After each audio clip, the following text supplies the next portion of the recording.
So in Hilchot Talmud Torah, we left off on chapter number 5. Chapter number 5, Halachah number 1. And it says, so we're going to read with our commentaries and then go back. It's very long. So it says, just as a person is commanded to honor his father and hold him in awe, so too he is obligated to honor his teacher and hold him in awe. Indeed, the measure of honor and awe due to one's teacher exceeds due to one's father. His father brings him to the life of this world, while his teacher, who teaches his wisdom, brings him into the life in the world to come. Accordingly, if he saw a lost object belonging to his father, and one belonged to his teacher, the lost object belongs to his teacher takes precedence. If his father and his teacher both carrying loads, he should relieve his teacher load, and then his father's. If this father and his teacher are held as captives, he should redeem his teacher and afterwards redeem his father. However, if his father is a Torah scholar, is also a Torah scholar, he should redeem father first. Similarly, if his father is a Torah scholar, even if he is not equivalent to his teacher, he should return his lost article, and then that belongs to his teacher. There is no greater honor than due to a teacher, and no greater awe than that due a teacher. Our sages declared, your fear of your teacher should be equivalent to the fear of heaven, no more, no less.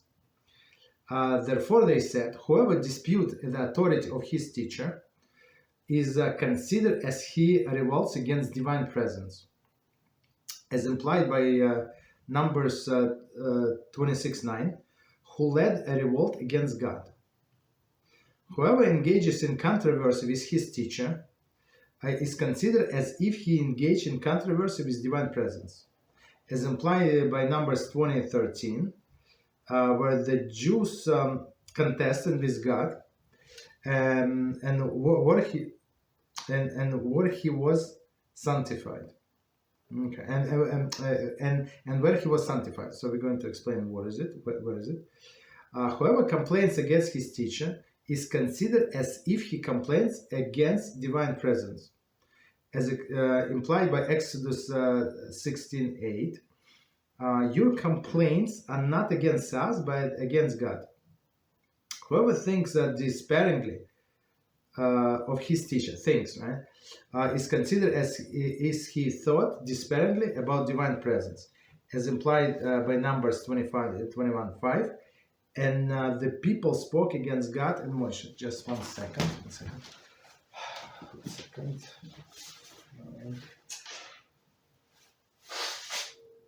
Okay, let's start. So let's start from the beginning, and we're going to explain. And of course, there are a lot of commentaries, a lot to learn from this Halachah. So it says, just as a person commanded to honor his father and hold him in awe, commentary, in Exodus 20:12 commands, honor your father and mother.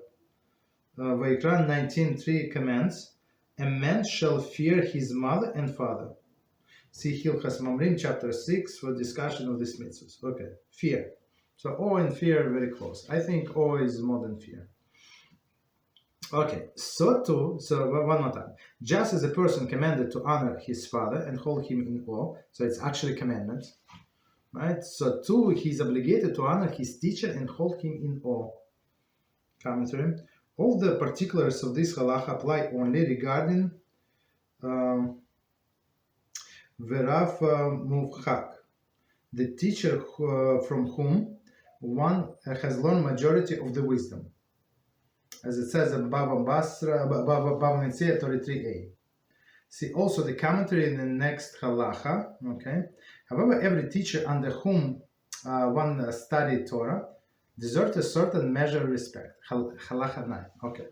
So now we're talking about a teacher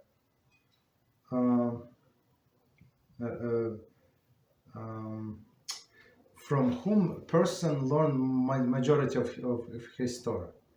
So it's not so simple. I mean, many people learn from a teacher and then from books and from another source. So I mean, so in many cases it's not going to apply in many cases, but still we see the magnitude, right? How we have to respect a teacher, a rabbi who from whom we get the majority of our Torah. Indeed, the measure of honor and awe due to one's teacher exceed that of his father. So meaning that a person has to respect his teacher more than his father. Very interesting. His father brings him into this life of this world, right? Meaning what? There is he sired him, provided him with his fundamental necessities. So we cannot take away it from our father, right? While his teacher, who teaches him wisdom, brings him into life in the world to come. So, which is very, very important, as we said many times. So, our goal in this life is to serve HaShem. Why?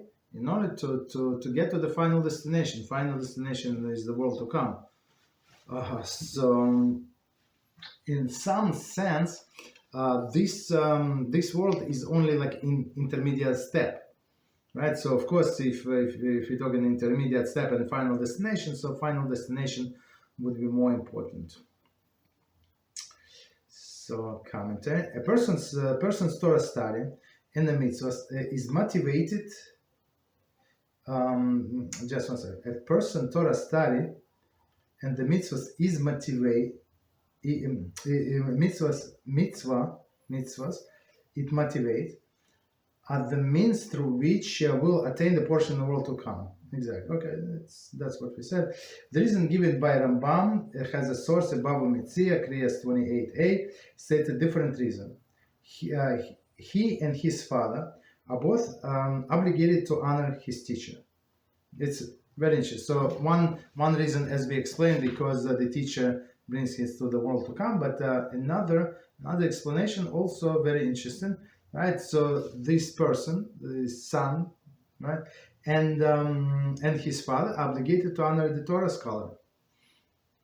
So even this Torah scholar is only a teacher of my son, but since he is a Torah scholar, I obligated to honor him separately, even if I don't learn from him.